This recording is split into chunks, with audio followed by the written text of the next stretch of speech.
This is Ethan Morton from Purdue Men's Basketball, and you're watching Boilers in the Stands.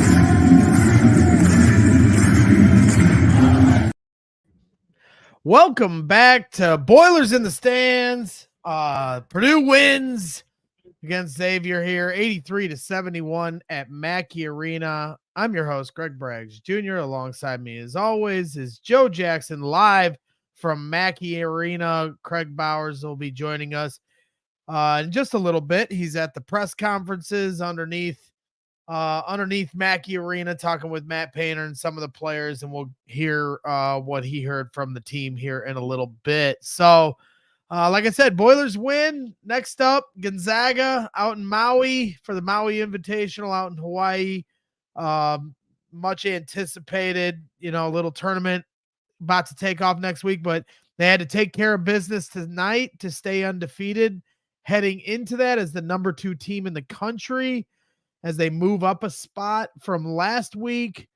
And, I think there's a lot we can dive into tonight, but certainly not an easy game. It might seem that way as far as the final score indicates, and the second half lead that they were able to kind of keep at a good distance. But Xavier did some different things to test Purdue tonight and kind of, shake. I'm not going to say there's any rust. They've played a few games, but it definitely felt like a breaking in of sorts for Purdue tonight to kind of really get into the competitive action of the season, Joe. Yeah, this was definitely the first true test for Purdue on the year. First two obviously being bye games. Good, solid bye games in that sense. They're no slouches, but they're no Xavier as well. I think you saw Painter still tinker with lineups a little bit, just still trying to find stuff out. I don't know if we see that as much in Maui when there's going to be just an absolute gauntlet out there, which I'm super excited for. But yeah, I think this is a win overall that it showed some things that definitely need to be improved on. I also don't think the final score is quite indicative of like what the true game was. I thought it was a weird mix to me of defensive breakdowns, but also when there were defensive breakdowns, Xavier was just drilling tough shots, and they hit a few in really key moments, right? With Purdue, they get to 14, 16-point leads, and Xavier banks in a 3 or hits a 18-foot contested pull-up, kind of to bring the crowd down, bring the energy back, and keep it within that reasonable margin. Like this was a couple shots away from being a 20, 25-point win, I thought. Yeah, I completely agree. They had a few chances to blow the door open. Like you said, the one where the Mackey Arena crowd really started to show some love to Purdue for a great defensive stand. Xavier's best player knocks down a 3 right in Miles Colvin's eye. But that whole defensive series there, it seemed like they were, trying to lock those guys down, and it was just a good contested shot from Xavier. We'll get into the stats of the game from both sides of it with the team, but I will say this, I think Zach Edey finished with 24 points and 10 rebounds. 28 and 11. 28 and 10. Look at him, shortchanging him already. And but definitely one of my observations for the game. I saw a few people say it on Twitter as well, but I did not think he played very well.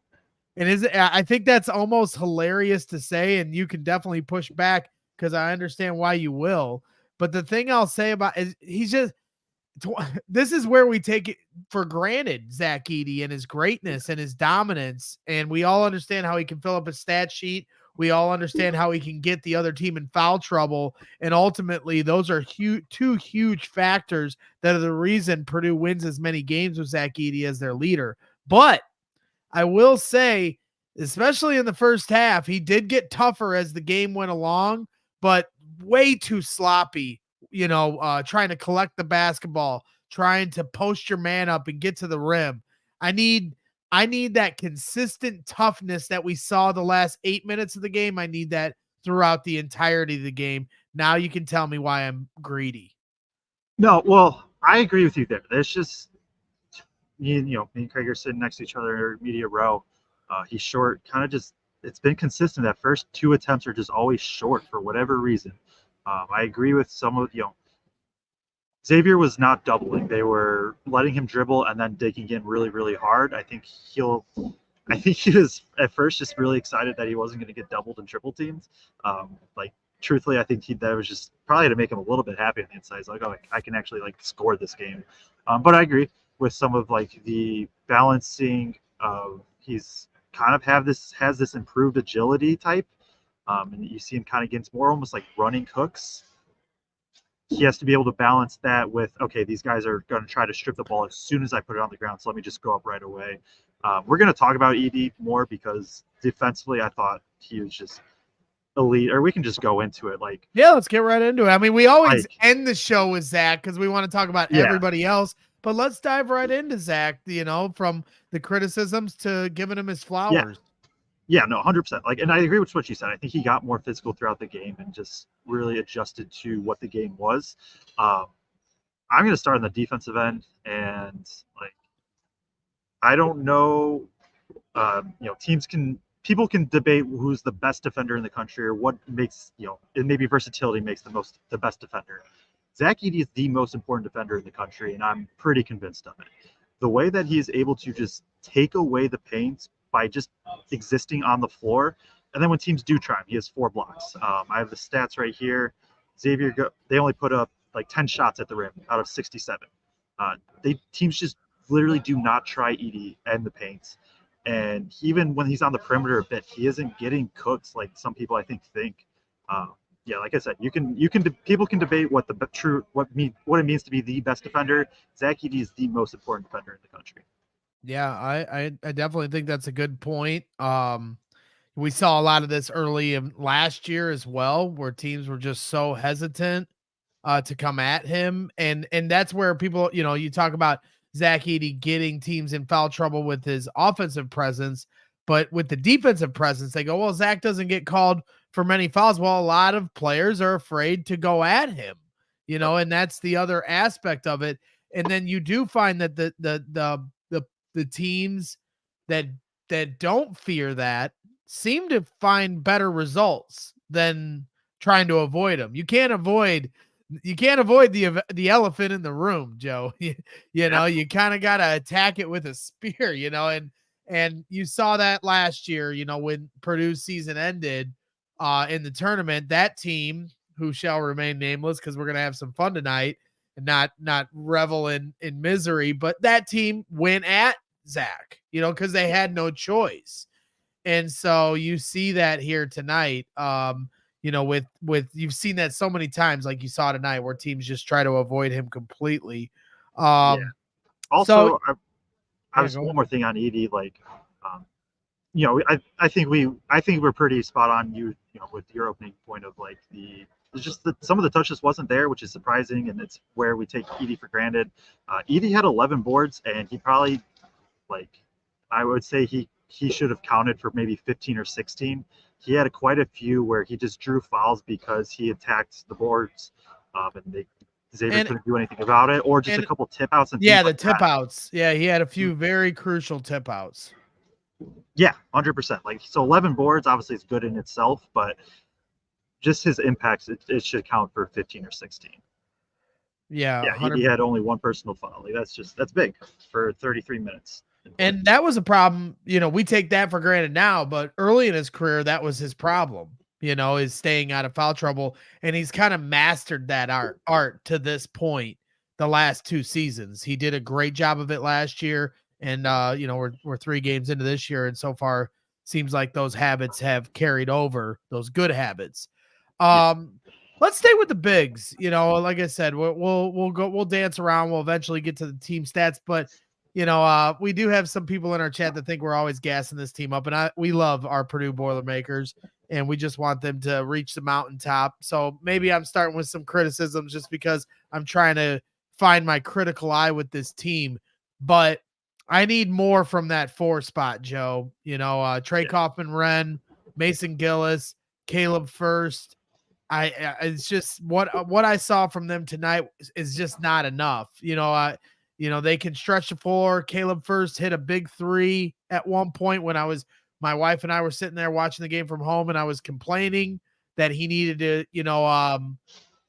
play with a little more toughness. And Mason Gillis just, I don't know, is kind of getting lost in the rotation. It feels like, it seems like long are gone are the days where he was like, one of the top contributors and one of the, a starting player and getting starting minutes. Now he's kind of getting lost in the shuffle a little bit with the depth of this team.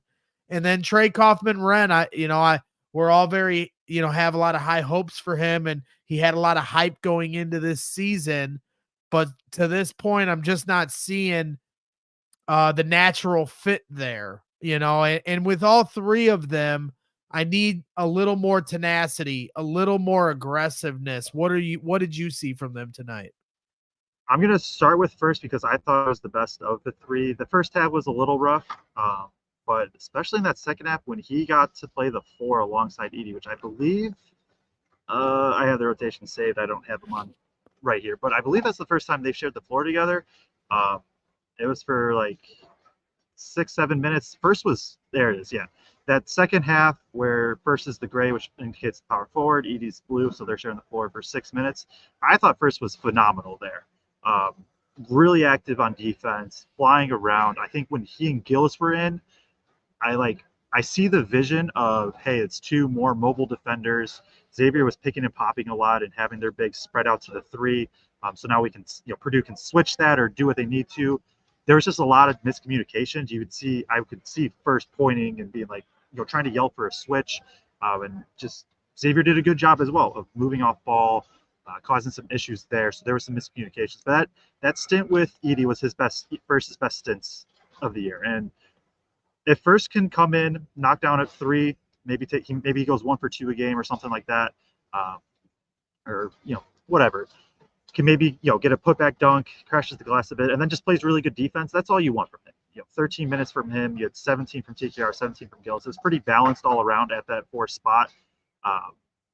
Gillis, I think Gillis has played pretty well the first 2. This one was just, I don't think he just had as much opportunity in terms of shooting the ball. Another guy that there was good defensive stuff, but there was also just some bad I thought the switching and rotations weren't the best. And then TKR is just, I think my thought right now is obviously he's struggling. I think everybody kind of knows that. TKR knows that. Painter has often said if you're winning, that he's not going to switch starters and things. And I also could see that from just from a mental standpoint. Like, obviously, we don't know what goes through the players' heads and all that. But if TKR gets all this hype all off season, comes out slow, and then Painter yanks him and puts him to the bench, like, maybe he loses TKR for the whole year at that point. Whereas if he sticks with him for at least a little bit in these games where you can be a little more flexible, maybe you eventually get TKR to come around. That would be there. But yeah, just it's been a clunky fit with Edey. He hasn't quite shown the stretching ability. I am curious to see where Painter goes with that eventually. Well, and how do you feel about TKR on the rebounding aspect? If you're not going to contribute offensively or, from a point standpoint, I need you to be on the glass. If we're going to play 2 bigs, we're going to try to out-big you. Zach Edey's getting held and scratched and hooked and clawed, and you got to be able to take advantage of that if you're TKR, not getting the same kind of attention that Mount Edey gets. And I'm not sure what TKR's numbers are, but it just feels like I'm not seeing enough battling on the boards. Sorry, do I sound much better now? You sound 1,000 times better now. Before you just sounded like you were in a stadium. Now it's coming exactly through your mic, and you sound you sound great. For whatever reason, that was switched, and I had it right, and it just randomly switched. Whatever. I'm gonna be honest. What did you say to me? I was talking about Trey Kaufman-Renn and his Rebounding. rebounds, and I'm looking Yeah. at the stats right now. He only has 3. That's not enough. No.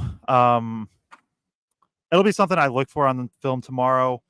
Is because he shares the floor. All of his minutes were on the floor with Edey. There is like the chance that Edey just took some rebounds, but I think in That's general, true. yes, That's fair. like I think there is that, but also still just in general, you just want to see more just physicality, I guess. Attacking the glass in general. Like Edey, like I said, or Edey doesn't always get credited with rebounds, but he creates rebounds for others. And TKR, even if he isn't getting rebounds, he needs to be able to do some of the same.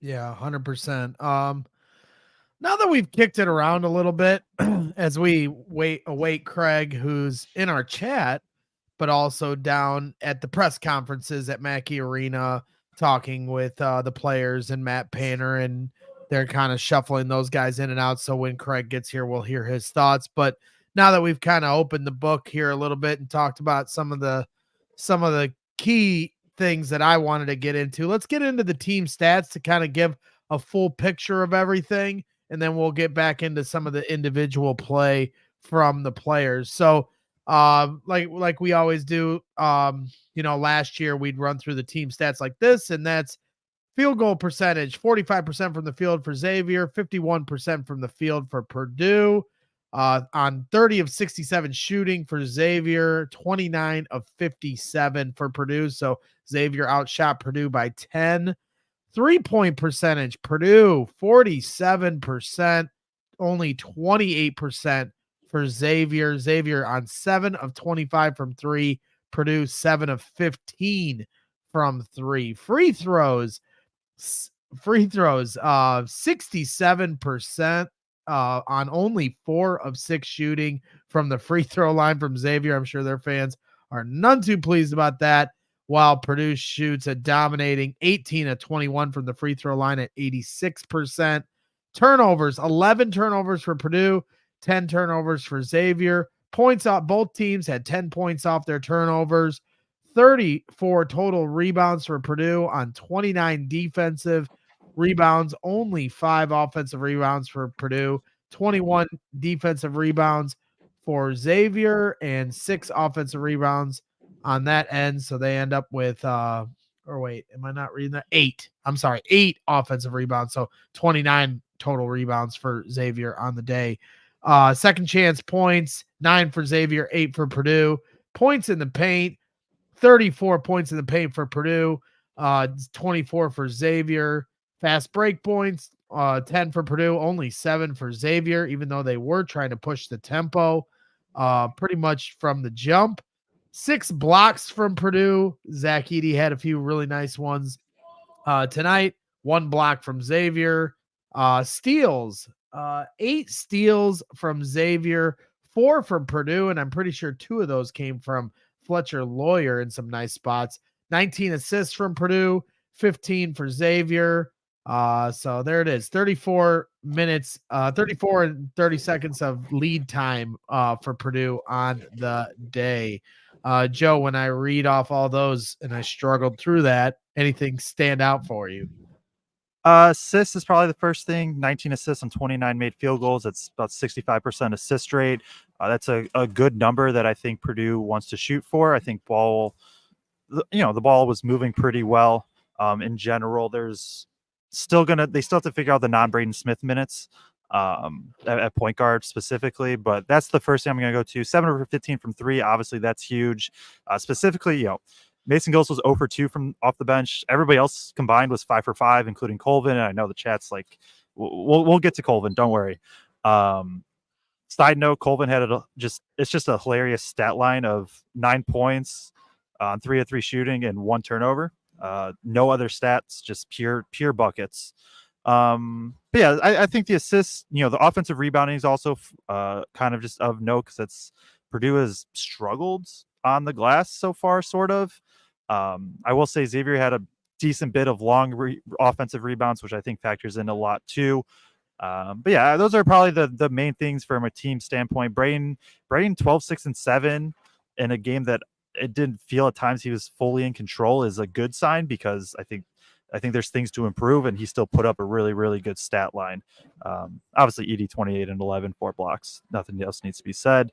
What about you? Anything Oh, and stand out? 10 of 11 from the free throw line for me. Yes. Yeah, that's something that we really can't take for granted when it comes to him, how good, because that's what makes it just such a killer. Not only is he racking up the fouls for the other team, but when you send him to the free throw line, guys normally his size, for the last 30 years, all the way dating back to Hack-a-Shaq and Shaquille O'Neal, like you send a guy like that to the free throw line, you're not expected for a guy that size to shoot 10 of 11 from the free throw line. So while we're always taking for granted what Zach does great, that's another one of the things that falls into that category. Yeah, like I said, I mean, the 4 we talked about, it really stands out to me. But you know what? I mean, the other part of it that just really stands out to me, Joe, is when you look at the stats, you've got Fletcher Lawyer with 11 points, Lance Jones with 8 points, Braden Smith with 12 points. And the 3 of those guys, when I watch them, they are the aggressors. They attack the moment. They don't seem to play with as much fear, or hesitancy. Maybe fear is an unfair word at times, but that's what we need more of with these guys. They're all talented. Every single player on this team has talent, and it's about getting out of your own head at times. And I know Matt Painter, it might have cringed when Lance Jones pulled up from deep in the first half, or, somebody takes a quick shot, in the second half, at one point Lance Jones missed a shot. Then Braden Smith followed it up on a pick and roll and knocked it right down. I don't care. Like, I don't care if it's a make or miss. If you shoot with confidence, I'm going to take that every time, no matter what the result is. Because, the thing that really stood out to me, that's led to the demise of this team the last few years is when they roll up into a shell. And I just need more guys with confidence. And when I watch Fletcher Lawyer, Braden Smith, and Lance Jones play, they show me that they are guys that play with confidence. 100%. We don't need to rehash too much last year. The that one game specifically, like, these players have to be confident. Colvin is another great example. He comes in and just fires away from 3. Caleb First, as much as he is not shot well, he knocks one down today. He's shooting confidently, and even just when you shoot confidently, it probably means that it's in rhythm, and it probably means that the defense is in kind of rotation. Just getting a shot on the rim is such good offense for Purdue because Zach Edey's down there. You saw it today with a minute or 2 left. The shot clock's kind of winding down. Lance Jones just takes one off the dribble, and he puts up he has to put up kind of a crazy layup. It doesn't matter. He gets a shot on the rim. Now Edey can get the putback. Yep. But yeah, just the confidence in general is so big because of Edey and what he can do cleaning up any mistake there is. Yeah, I agree. Even at one point, Fletcher kind of threw one up at the rim as he got laid out by like 3 guys. Edey almost was able to get the putback dunk. I don't think he was able to corral the rebound, but still, to your point, just be aggressive and give yourself an opportunity there. At times, I'm not saying to play completely out of control, but sometimes in this system with Matt Painter's system, I just think sometimes it gets too regimented and too, it's just too controlled, and sometimes you got to speed it up a little bit and give your players an opportunity to make plays. And I felt like there were times where these guys did that tonight. So let's talk about Camden Edey. In the first half, he came in and provided a little bit of a spark with the alley-oop dunk.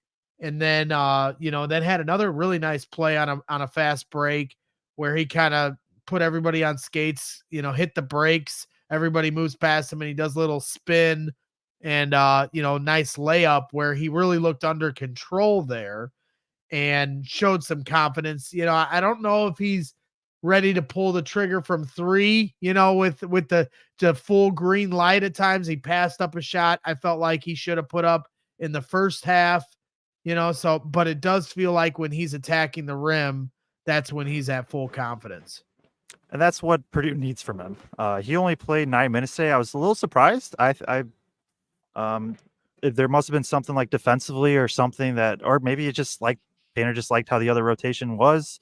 I was surprised he only got 9, but yeah, when Edey can get downhill and attack the rim, that's when he's at his best. He loves spotting up in that corner and just attacking baseline. And that's when, as we saw, you mentioned like the regimented offense of Purdue, and I think you maybe saw a little bit of it in the second half with Edey, because Edey is Zach Edey and the best player in the country. And it's like, okay, if they're going to give him one-on-one coverage, but besides that, I think it's been a lot more pick and rolls this year. And now Braden's getting downhill, and that's where a guy like Edey can really benefit of, sucking in the defense and then kicking out. And now Edey is, I call it like a bent defense or a rotated defense. So when Edey gets the ball, he doesn't have to create one-on-one. He's creating as somebody's closing out. And so he's either going to shoot, or he can just put the ball on the ground, go to the rim and dunk it. Or last game he showed a one dribble and then he jumped past and got an open 3 for Purdue. I'm curious to see if there was like a specific reason why Edey got 9. Now, that was one thing I definitely was surprised about, because I thought he played well, and he's another guy, Jones, Edey, for sure. Colvin, I think, will eventually get there too, of just like people that can attack in transition. And this game felt a little hectic at time, especially with how fast Xavier played, but I think that might be a little bit more of the normal this year with how much Painter's letting guys like Braden and Lance and Edey run. Well, Craig's in our chat, and he put, Matt Painter said, I wish Lance would come out of Crawfordsville when he shoots his threes. I know, just knowing how Matt is when a guy pulls up from that deep, and it was a heat check shot. I knew my eyes were traveling with Purdue as the play was going back the other way, or with Matt Painter as the play was going the other way, because I wanted to see like how he was coaching up Lance in that moment. And then I believe Fletcher Lawyer created a steal, was I think the ensuing play there. But yeah, maybe if Matt's still talking with the media and Craig hears us, maybe he can ask him why Camden's only got 9 minutes. But as Logan said in the chat, we just have so many dudes. And like you guys said with your predictions preseason of, our boy, here, Waddell, I mean, how many minutes did he even register a minute tonight? Nope. And you guys both predicted him to, have quite an up in minutes played. And it's just, this is the time. And I agree. Somebody else in our chat just said, now is not the time to be perfect. Now's the time to tweak things. And I'm trying to find whoever said that. So I apologize. I just had it on this. Rowlett Boiler says, this is not the time of year to be perfect. This is the time of year to learn a tweak. You don't have to be perfect till March. And I agree with that. Like, this is a feeling out period. Next week is kind of like you get thrown through the gauntlet where you're playing tough teams and you find out a lot about yourself there, not just who's going to be your guys, but what your rotations are going to look like. And so these first 3 games have kind of been a ramp up period. And then next week, you're really going to find out, kind of have a more clear vision of how this is going to look going forward. 100%. Right now it's 10 guys in rotation. With Waddell, you don't count Waddell, that would make 11. Like, by come March, it's going to be closer to an 8-man rotation. And even then, depending on lineups, it could be a 7-man lineup. Like, that's where we're going to talk about Miles Colvin right now. But like, when you look through, it's, Ethan Morton getting squeezed maybe first. It's going to be interesting. We'll talk about Colvin now. 12 minutes is what I had him for. 9 points on 3 of 3 shooting, no other stats, and then just a turnover. I think we'll start with this. Colvin, we talk about confidence, right? And ability and willingness to shoot the ball. Colvin has that in abundance. He will come off the bench, first possession, fire that thing up. The one at the end of the first half, we tweeted it at Boilers and Stands. By the way, we are less than 100 followers away from giving away the Zach Edey jersey. So if you've not done that, there we go. Definitely go follow us at Boilers and Stands on Twitter. There you go. And hit that like button too while everybody's in here. We appreciate you guys. But you're 100% right with Miles Colvin. He's been a surprise to me. I did not expect him to come out. What is he, 6 of 8 from 3 to start the year or something like that now? He's 2 for 2 tonight, right? 7 of 10. 7 of 10. But yeah, it's just He had one in the end of the first half where he literally just caught I don't think he saw the ball until he caught it, puts it up, drills it. I think right now there's going to be a lot of fans kind of being like, why isn't Colvin getting more minutes? If he's shooting this well, I think it's fair. I think if from my perspective, some of the reasons, the main one's defense. He's just got to be better, specifically off ball. I think on ball, he's okay. But off ball, he's got to just find the system a little bit better. He's also, like I said, like right now he is purely shooting the ball. He isn't really attacking the glass. He isn't really creating for others at all. It is pure catch and shoot. I'm not saying that's a bad thing. Purdue needs. It's kind of like when Brandon sharp. Newman. It's kind of like when Brandon Newman first got here, his freshman year, where he didn't have to think too much. I think didn't he have his freshman year at one point? He had like a 28-point game, and that's where a lot of the hype started to build up around Brandon. But it's kind of like that same role. Just you're in the corner, you're over there, you're a good shooter, you got good form, and you're gonna have a lot of open shots when people crash, on some of the other playmakers on this team and just knock them down. And it has been a surprise to me because, in the preseason and, in the exhibition and in the scrimmage, the open scrimmage we went to, it just was like, okay, this may take some time. And now he's come out the gates firing, and that's just how it goes for shooters. He could be 3 of 10 right now, but that wouldn't change the fact that he is a good shooter. So it's nice that he's been able to put that on display here and start to build up some confidence as the season starts. So, the sky's the limit for a guy like that with his athleticism. Roll it Boiler says, 0 for 2. Miles' defense getting better, and if he keeps shooting this well, minutes will increase. And that's go ahead, Joe. I was gonna say, I think you've definitely seen some strides already on the defense. Like, I don't think it's good at all, or not. That's harsh. There are good parts. He is making steps. He's a freshman. He has 3 games, right? Yeah, 3 games into his career in a defensive system that takes time to learn. Like, it's not a full knock on him. It's just more of like, that's a big reason I think. Or you even saw like Colvin got pulled in the last 2 minutes because there was an inbounds, like Purdue had a baseline out of bounds play, and Painter didn't trust Colvin being the one inbounding the ball. He said it's Edey, it said it's Lawyer, and then Lawyer gets a little lob pass to Edey. Edey gets a dunk off of it. There's just little things like that as time goes on, Painter will trust Colvin more and more with those spots and get more minutes to him if he keeps shooting like this. But I was just wanted to point out like why I think Colvin may not be like a pure 20-25 minutes a game guy right now. Yeah, 100%, especially as a freshman with this team. Well, let's get into Lance Jones. I just really enjoy his game. He's still, as much as I, I'm going to laud this guy just because I enjoy his aggressiveness. And I know our guy, Corey Lesney in the chat, is hyper focused on maybe there's a little too much overhype with Lance Jones. He shoots 2 of 8, from the field on the day with 8 points, 3 of 4 from the free throw line, 5 assists in 30 minutes of play, 3 turnovers. And I believe I saw Corey Lesney in our chat say that Lance Jones is in for a rude awakening when they get to Hawaii. I really got to push back on, Corey here.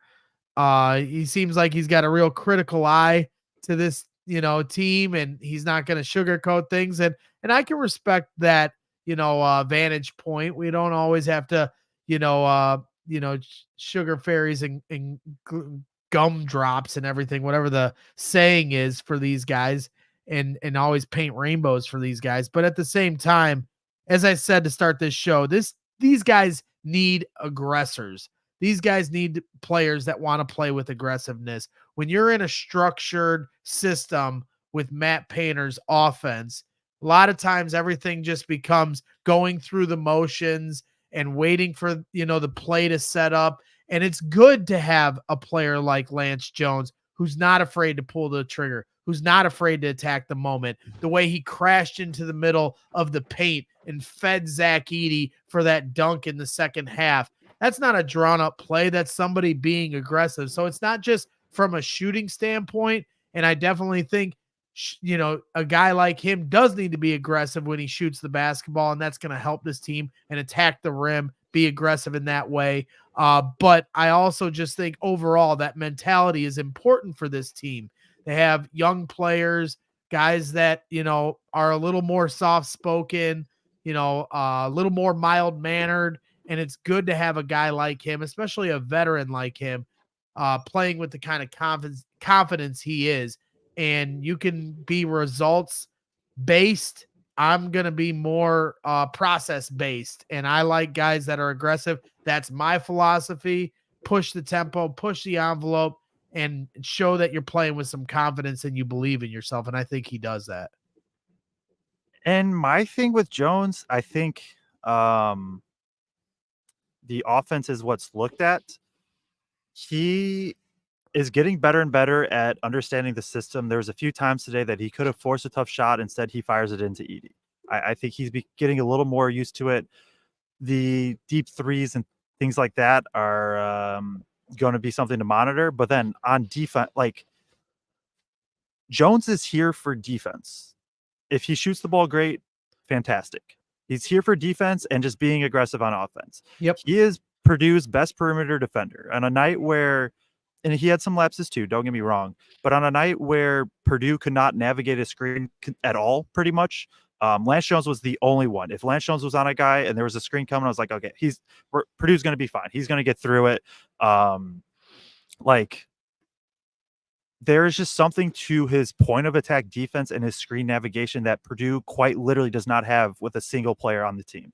The next best is probably Ethan Morton, and everybody knows, that can be up and down at times. Like Jones is here to be the best perimeter defender, and he is for this team. As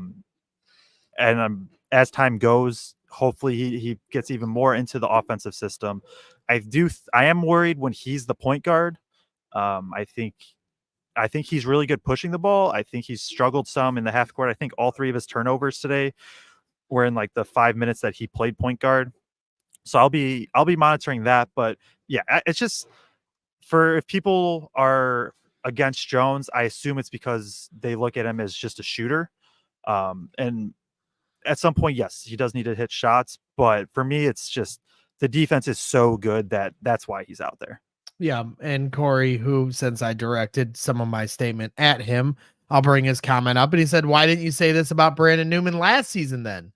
And that's a it's a fair take back, but I could push back on that and say that, like you said, he's not just a shooter in Lance Jones, which Brandon Newman, that was offensively more of his specific role. He couldn't dribble the basketball the way that Lance Jones can, and Brandon Newman, throughout the years was certainly a lightning rod for conversation here on this show and just for fans in the stands in general at Mackey Arena.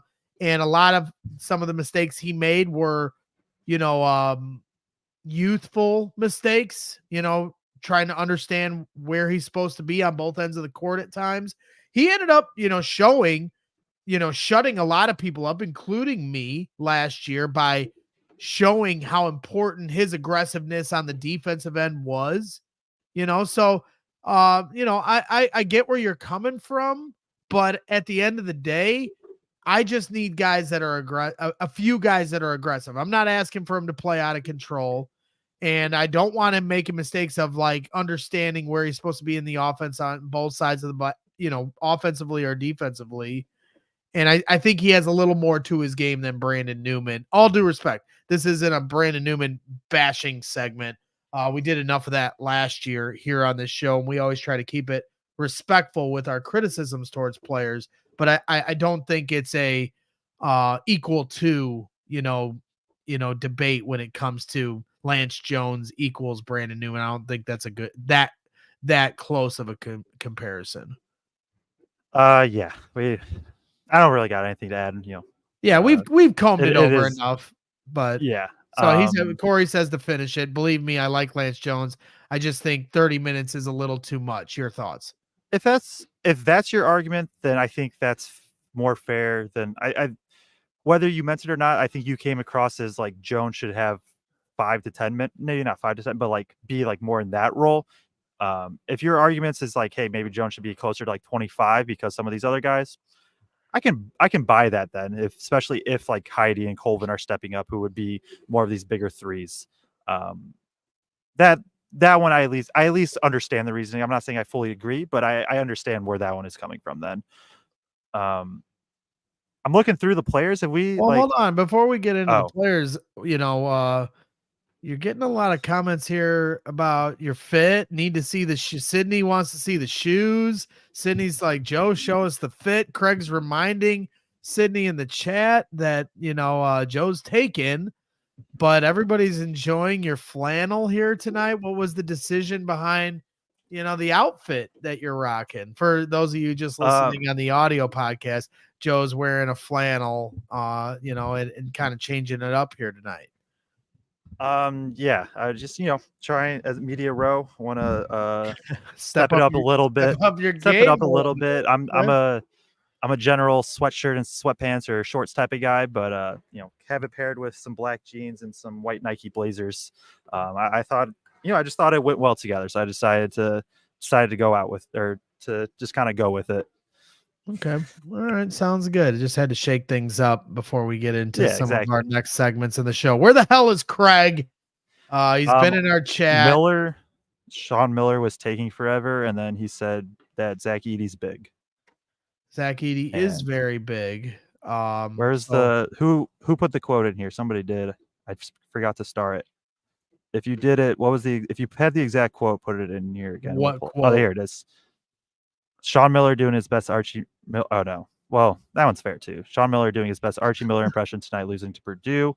Yeah. There was a quote from Sean Miller about Zach Edey, and it was he basically said Zach Edey's big, he's used well. And when asked like how basically if Edey's good, there it is. Craig Bowers, not the most glowing review by Sean Miller. Zach Edey is really big. He's utilized really well. Yeah, I saw somebody else on Twitter that was a Xavier fan with a podcast outlet, a couple thousand followers, saying all he is big. So we're already getting into that aspect of the criticisms towards Zach.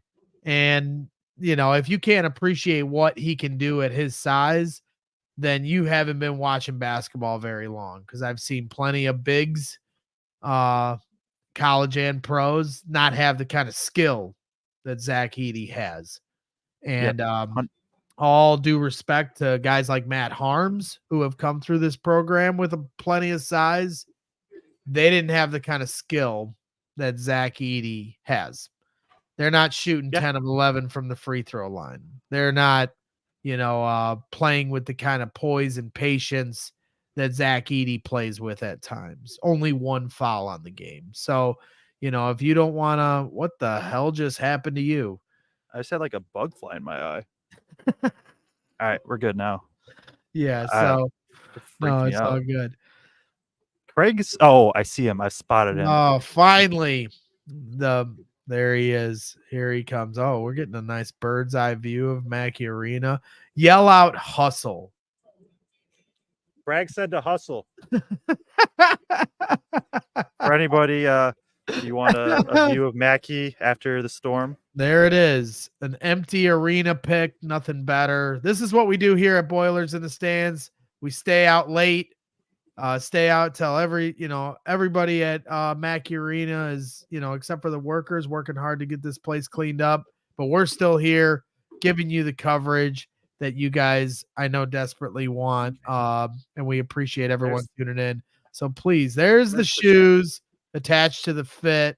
Very nice. Even the Nike socks matched with the flannel for one Joe Jackson here tonight. Make sure you're following his YouTube page as well on Feed the Post. He does great work breaking things down. Make sure you follow Joe. Go ahead. Make sure you follow Joe Jackson on Twitter as well at Joe Jackson CBB. I don't know if he's trying to talk to me or what. What do you want? I'm talking to Craig. Craig was asking about the rest of the show. Yeah. Did you tell him our little I told him plan to. that we never told Yeah, him? yeah, Yeah. yeah. I We do told him, agree. I'm Well, gonna finish telling him the you plan. know, all of it's going to be very natural, and we're not going to plan anything. We're just going to figure it out as we go along here at Boilers in the Stands. So while Craig is getting ready to hop on, we're going to hear his thoughts about what he heard from the press conferences. I don't know what Joe's doing anymore, but we've been breaking it down, doing the team stats, talking about some of the players, and now we're going to hear from, our expert analyst, Craig Bowers, who is going to do a little 2-man 1-screen session here for the rest of this segment, which I like. They're trying to effort the audio, I believe. So bear with us as we get these guys coming on. Corey Lesney wants some plus minus numbers. Joe. Plus minus numbers, we have those in the stats. Well, you get those ready, and then we'll talk to Craig here. Can you guys hear me or no? Can you hear us? Okay.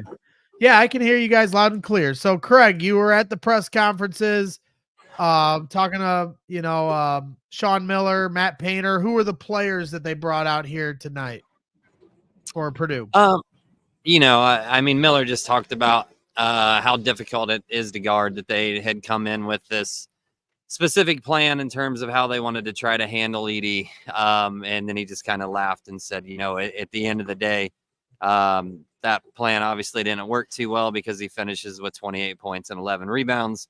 So you can have best laid plans, but he just said he's never seen anybody with that kind of size. He coached DeAndre at Arizona, and he made the comment that if you put Zach behind DeAndre, he thinks that he would make Ayton look small. So it's just really something hard for them to prepare for. Painter talked about a lot of guys because so many different people contributed. Really talked about Miles coming in off the bench, just kind of how hard it is to come in cold like that and hit big shots. Some of the other players talked about Miles doing that as well and how big of a lift that it gave.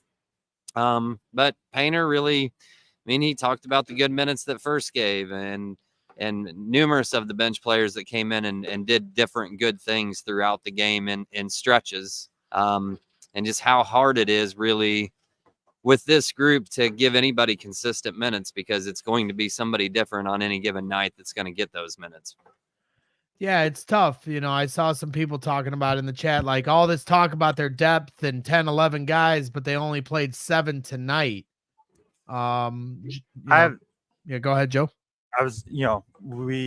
Xavier hit a lot of tough jumpers, a lot of mid ranges. I know there was a question kind of about that with Painter. What did Painter have to say about giving up like the long twos and the tough jumpers? Yeah, I asked Painter in the press conference just, about the fact that Xavier hit so many deep, long twos and whether that was something they intentionally were giving them and you kind of just tip your cap to it, or if it was something that they're going to go back and look and say, hey, we need to change some things defensively. And he essentially said, no, that's what we wanted to give them. And if you hit them, you hit them. If you're going to hit a tough 18-footer, so be it. We'll live with that versus getting to the rim or getting a wide open look from 3. And just was pretty matter of fact about the fact that, that's kind of the game plan, to force teams into those deep, long twos, and didn't really see anything systematically that needed fixed in that regard. Did Matt talk any about Braden kind of getting a little over aggressive in the backcourt a couple times that led to some easy buckets for Xavier? Because I thought if there was one thing that was, kind of getting me riled up as I watched the game, that was it.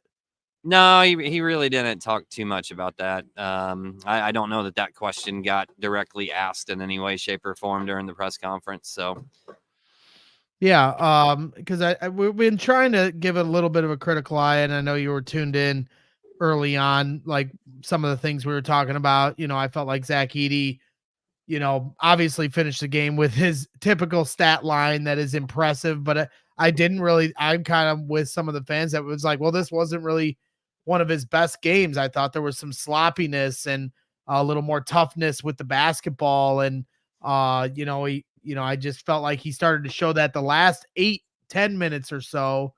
But in the first half, there was a little too much sloppiness for my taste. I'm looking for, who's going to stand out amongst these 4s with TKR, Gillis, and First.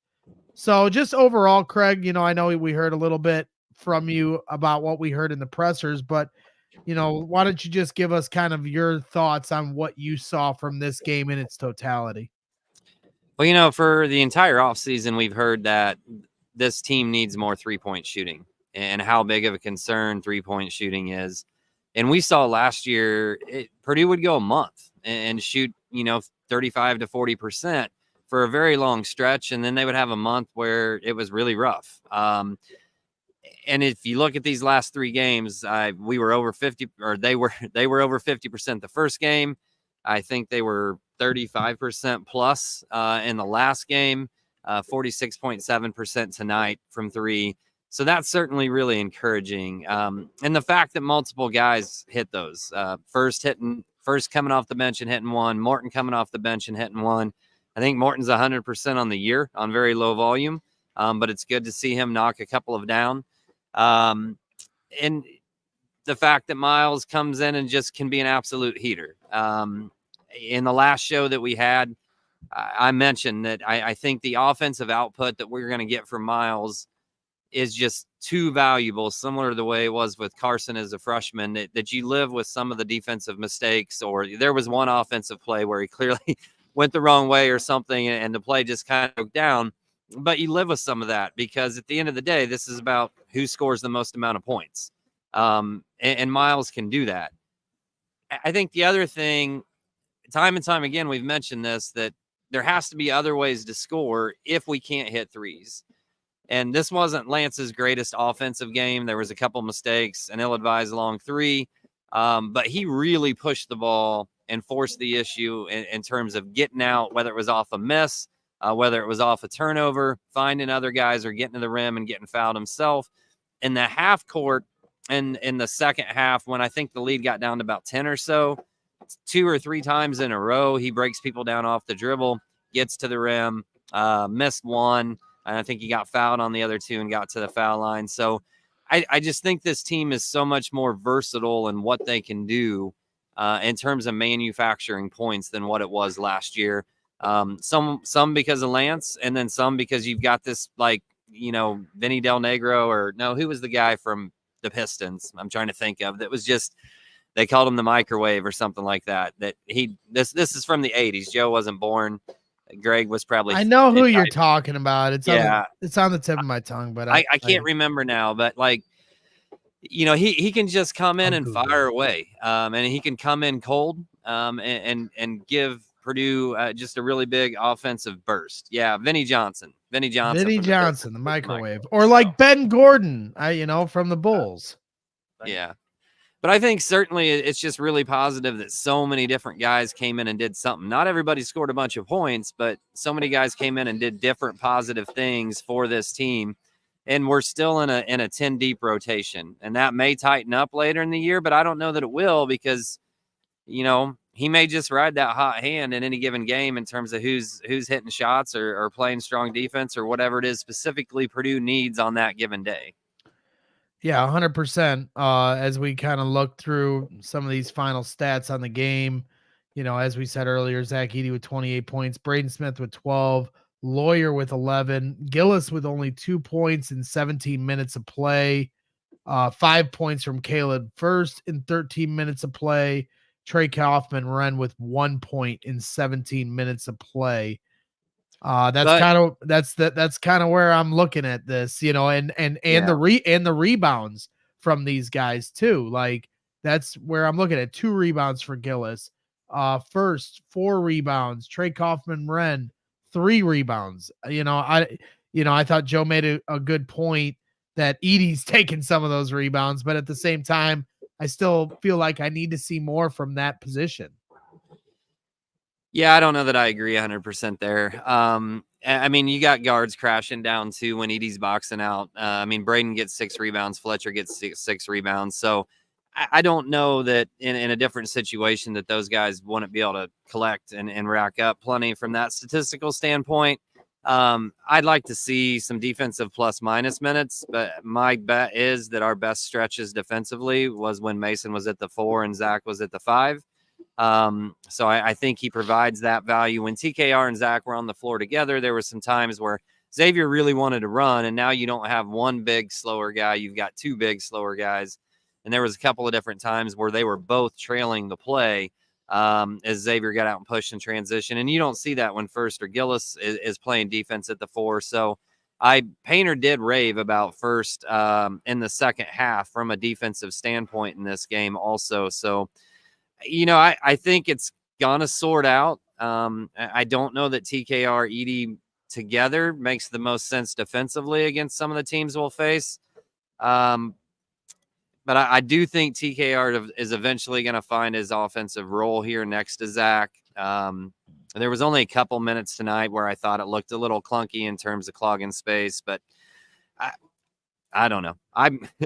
I feel good collectively about what those three do when they play the 4, regardless of when they're with Edey. I think when Zach comes off the floor, it just becomes pretty worrisome in terms of our defensive ability to protect the rim. Every time he goes out, we immediately see teams being able to attack the basket way more. Sure, and I said earlier, I think maybe there's a bit of a overcorrection where I'm trying to find some criticism here and trying to find some things that they can get better at. It's early in the season, so you're looking towards in Maui. I know you are, Craig, because you're going to be flying out there for us, and I know you're Saturday excited. morning. Yeah, I know you're excited for that trip, and we're excited for your coverage out there, and that's what we do here at Boilers in the Stands, bring you coverage from all across the world. And we're excited for all that. But yeah, it's just trying to see how right now they're number 2 team in the country. Kansas plays Kentucky tomorrow. Be rooting for Kentucky. I want Purdue to get back to that number 1 spot before next week. But, trying to find, how this team can just keep getting better and better.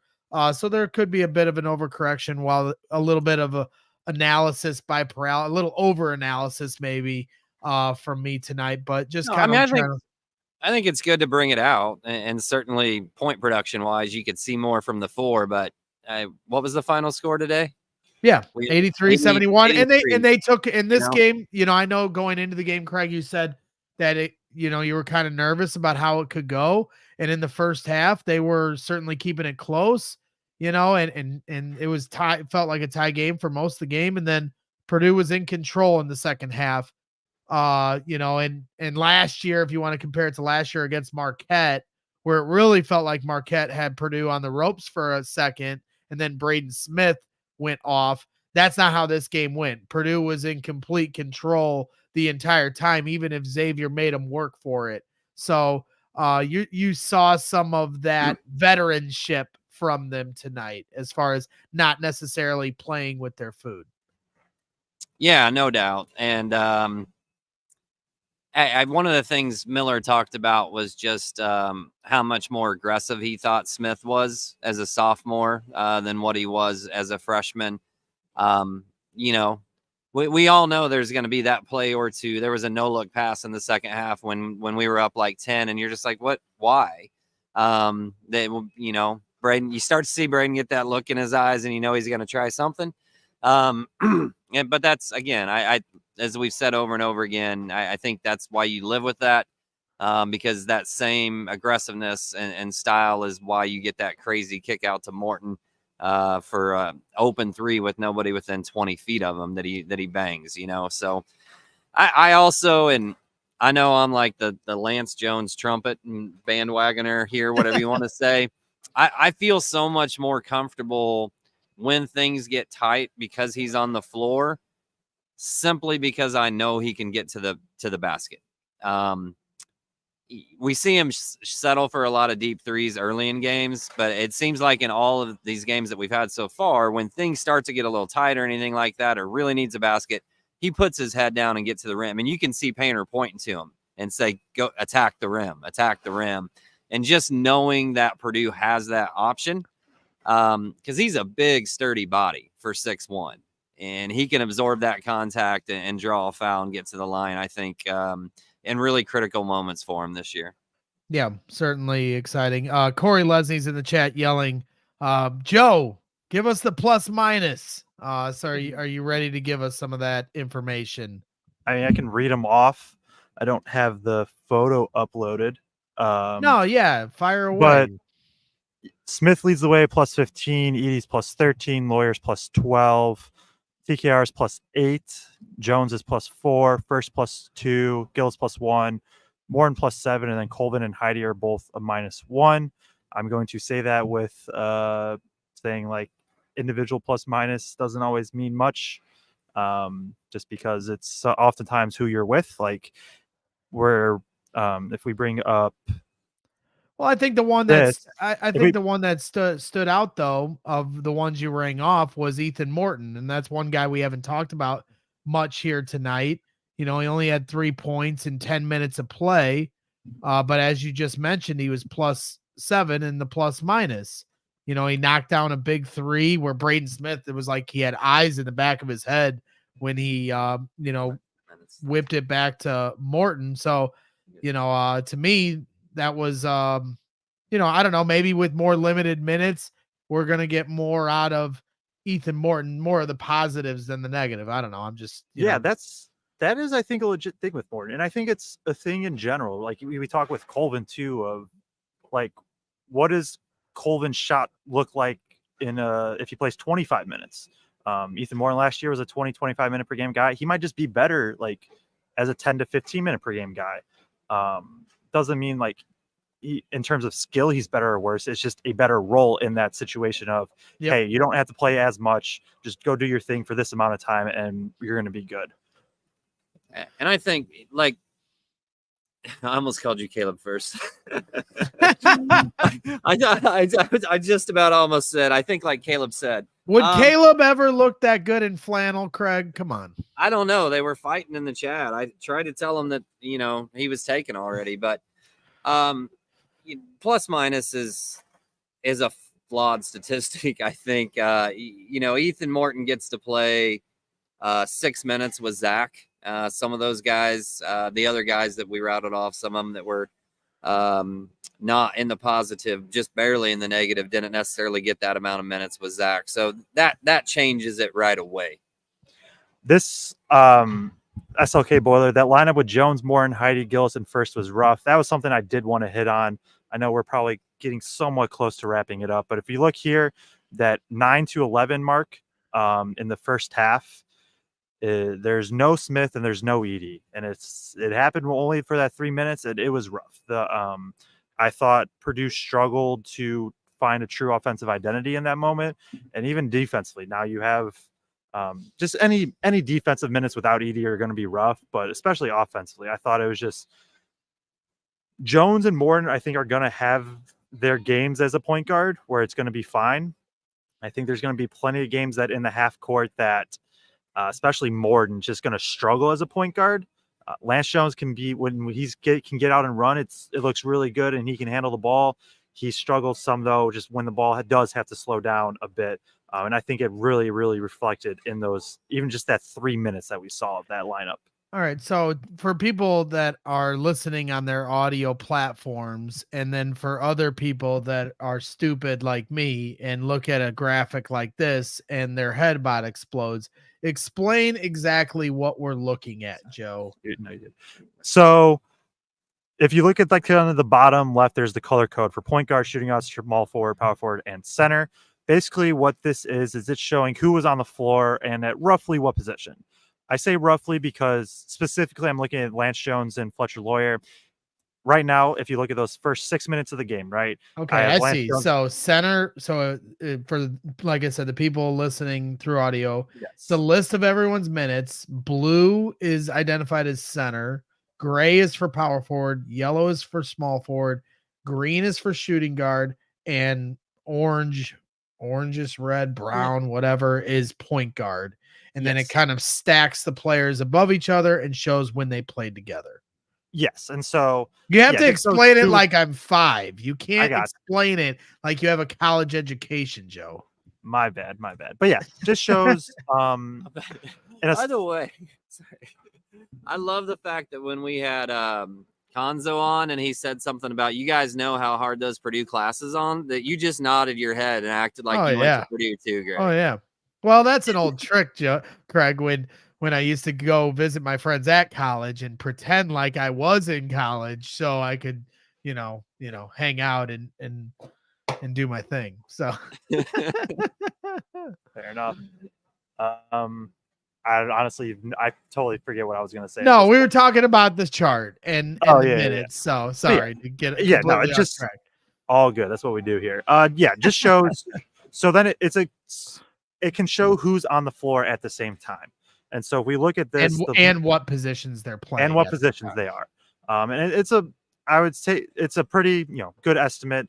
Obviously, it doesn't have like exact seconds. It's kind of blocked by just pure minutes. But yeah, just shows who's on the floor. So that 3-minute stretch I'm talking about was the 9th, 10th, and 11th minute in the first half. And as you can see, Smith and Edey are both not highlighted. So that means they were both off of the floor, which is just something that I don't think Purdue is going to do too much. So in the first half, Caleb was in both halves. Caleb in the 8, 9, and 9, 10, and 11 mark, and then in the second half, the 7, 8, 9 minute mark for Caleb first playing center. But the difference being in the second half, Caleb then played power forward almost the rest of the way. Yeah, and that's when Craig said Painter mentioned it. I mentioned it on the show earlier. Like I thought First was phenomenal defensively at that spot, and just I think that was his first minutes there all year at the floor. Or if it wasn't his first, it was there haven't been many. That was hey, we if we're gonna show that graphic all year, I have to understand it at some point. So you kept posting it on Twitter. You could just keep nodding along, right? No, I can't. You kept posting it on Twitter, and I'd look at it. I'm like, yeah, I don't know what the hell this means, and I just move on with my life. But if we're gonna show it on the shows and talk about it, I have to try to understand it. So I just assumed you were getting flashbacks to playing Tetris as a kid or something when you looked at it. 100%, 100%, and I was pretty good at that game. There's some things when you're ADHD like I am that you're better at, and that's Tetris. And then there's some things that you're worse at, like understanding information. So on paper, at least. So yes, we'll be available on Spotify and Apple, for people that listen, through audio platforms.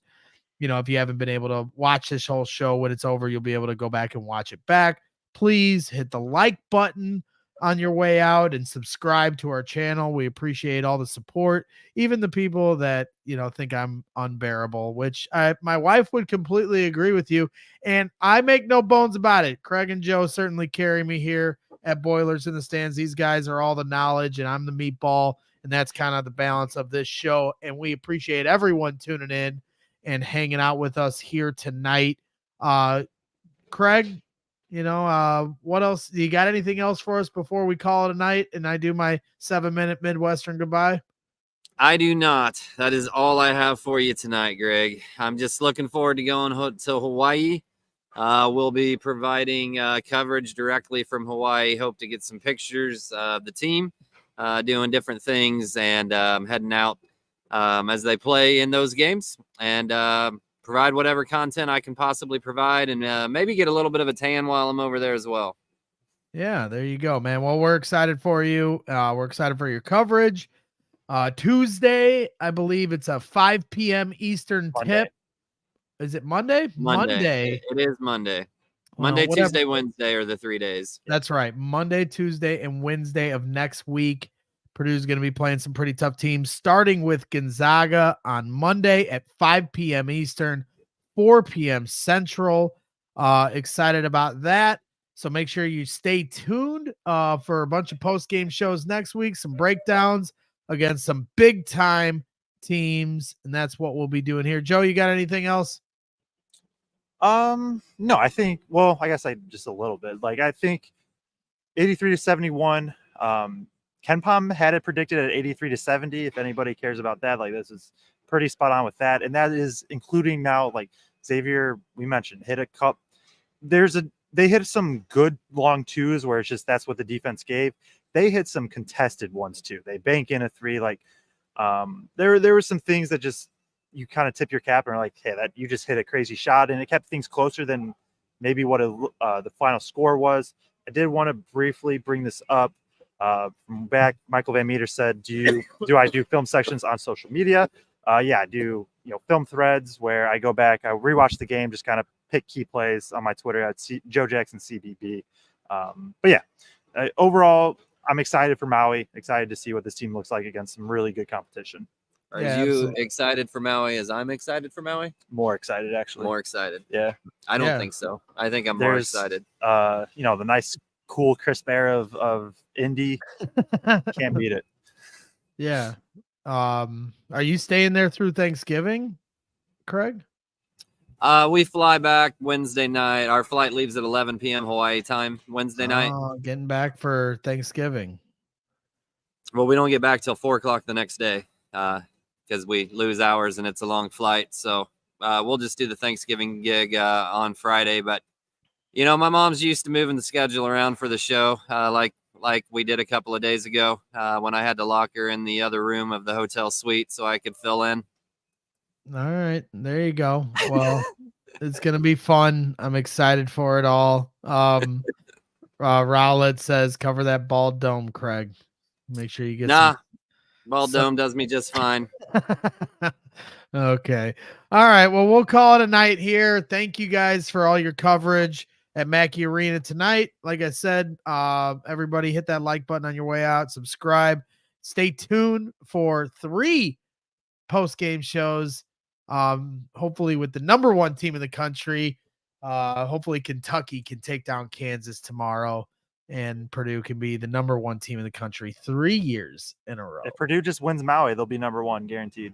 That's a good point too. So, Purdue just worry about themselves. I'll worry about everything else. There you go. And we appreciate everyone tuning in. So we'll see you next week. Enjoy your weekend. Talk to you soon. Have a good night. And always boiler up.